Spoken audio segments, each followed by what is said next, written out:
भारतीय घमंड और इश्तियाल अंगेज बयानात से जनूबी एशिया में अमन को संगीन नताइज का सामना करना पड़ सकता है। पाक फौज ISPR की जानिब से जारी बयान में कहा गया है कि इंतहाई तशवीश के साथ नोटिस किया गया कि भारतीय फौजी क़यादत ने वही मनगढ़ंत इश्तियाल अंगेज प्रोपेगेंडा दोहराना शुरू कर दिया है। शोबा ताल्लुकात आमा के मुताबिक मार्का हक के 5 माह बाद भारतीय फौजी क़यादत ने प्रोपेगेंडा दोहराना शुरू किया। भारतीय फौजी क़यादत का मनगढ़ंत इश्तियाल अंगेज प्रोपेगेंडा दोहराना इंतहाई तशवीशनाक है। ISPR का कहना है कि बहार और मगरबी बंगाल के इंतखाबात के पेश नज़र भारती ने ये प्रोपेगेंडा दोहराना शुरू किया। ऐसा लगता है कि भारतीय फ़ौज और इसकी सियासी क़यादत मार्का हक की शिकस्त तस्लीम नहीं कर पाई। पाक फ़ौज की शोबा ताल्लुकात आमा का कहना है कि भारतीय फ़ौज इस हकीकत को हज़म नहीं कर पा रही कि इन्हें मार्का हक में फैसला कुन शिकस्त हुई। भारत की झूठ की परतें बेनकाब हो चुकी हैं। दुनिया भारत को सरहद पार दहशतगर्दी का असली चेहरा और इलाकाई अदम इस्तेहकाम का मरकज़ मानती है।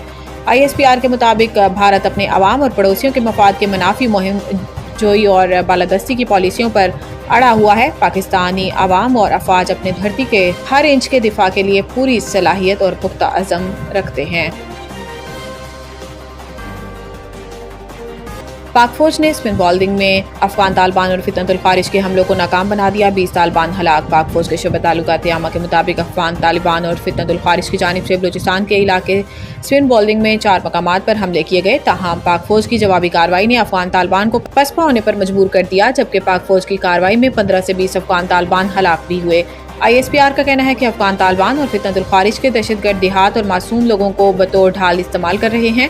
अफगान तालिबान और फितनतुल खारिज के दहशतगर्दों ने पाक अफगान दोस्ती गेट को अपनी तरफ से उड़ा दिया। ये अमल इनके तिजारती और कबायली ताल्लुकात के बारे में नापुख्ता सोच जाहिर करता है। ISPR के मुताबिक इलाके की सूरत हाल अब भी कशीदा और गैर यकीनी बताई जा रही है। इत्तलात हैं कि फितनतुल खारिज और तालिबान मजीद हमलों की तैयारी में हैं और ये हमला स्पिन बॉलिंग तक महदूद नहीं बल्कि एक वसी मनसूबे का हमला था।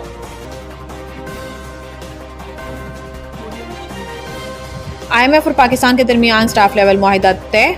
बोर्ड की मंजूरी के बाद $1.2 अरब जारी कर दिए गए हैं। IMF ने कहा कि पाकिस्तान के साथ कर्ज प्रोग्राम पर स्टाफ लेवल मुआहिदा तय पा गया। एग्जीक्यूटिव बोर्ड की मंजूरी के बाद पाकिस्तान को $1.2 अरब मिलेंगे। IMF की जानिब से जारी एलामिये में कहा गया है कि IMF की मुआवनत से जारी तौसीफ फंड सहूलत के तहत पाकिस्तान का इक्तिसादी प्रोग्राम बतदरीज इस्तेहकाम और मार्केट एतमाद की बहाली की जानिब गामजन है। बयान में कहा गया है कि माली साल 2025 में पाकिस्तान का करंट अकाउंट 14 साल बाद पहली बार सरप्लस में रहा। माली तवाज़ुन प्रोग्राम हदफ से बेहतर रहा। अफरात ज़र काबू में है। ज़र मुबादला के ज़खायर में बेहतरी आई है।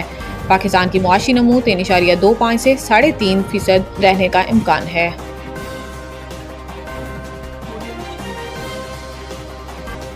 पीपल्स पार्टी के सीनियर रहनुमा और साबिक स्पीकर सिंध असम्बली आगा सिराज दुरानी इंतकाल कर गए। आगा सिराज दुरानी को 1 माह कबल ब्रेन हैमरेज हुआ था, जिसके बायस इन्हें हॉस्पिटल मुंतकिल किया गया था और फिर चंद रोज़ कबल दोबारा इनकी तबीयत ख़राब हो गई थी। ताहम आज डॉक्टर्स ने इनके इंतकाल की तस्दीक कर दी।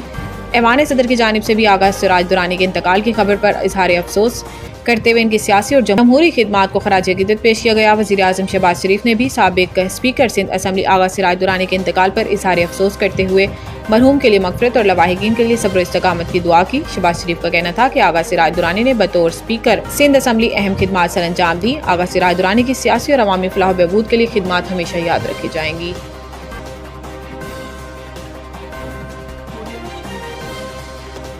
वफाकी हुकूमत ने गंदम पॉलिसी का नया ड्राफ्ट 4 सूबों को राय के लिए अरसाल कर दिया। वफाकी हुकूमत ने गंदम से मुतालिक नई पॉलिसी का ड्राफ्ट तैयार कर लिया है, जिसके तहत गंदम की इमदादी कीमत 3400 रुपये फी मन मुकर्रर करने और निजी शोबे को गंदम खरीदने का लाइसेंस जारी करने की तजवीज़ दी गई है। ड्राफ्ट के मुताबिक वफाकी हुकूमत ने गंदम पॉलिसी का नया ड्राफ्ट 4 सूबों को राय के लिए अरसाल कर दिया, जबकि वज़ीर आज़म शहबाज शरीफ सूबों की आरा जानने के लिए ऑनलाइन इजलास तलब करेंगे। ड्राफ्ट में कहा गया है कि निजी शोबे को गोदाम फराहम करने और इमदादी कीमत पर गंदम खरीदने की इजाज़त देने की तजवीज़ है। इसके अलावा गंदम के बैनुल सूबाई मुंतकिली सूबाई हुकूमतों की इजाज़त से मशरूत होगी। सरकारी ड्राफ्ट में रवां साल 62.5 लाख टन गंदम खरीदने की तजवीज़ भी दी गई है।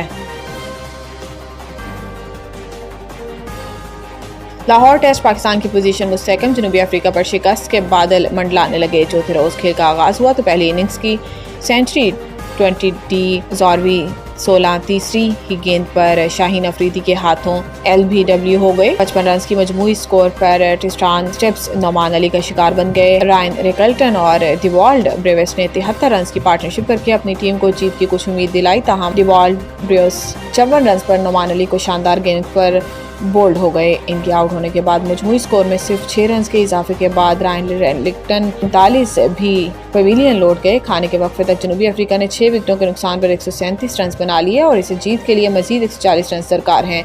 पाकिस्तान की जानिब से नवान अली ने 4 जबकि शाहीन अफरीदी और साजिद खान ने एक एक विकेट हासिल की।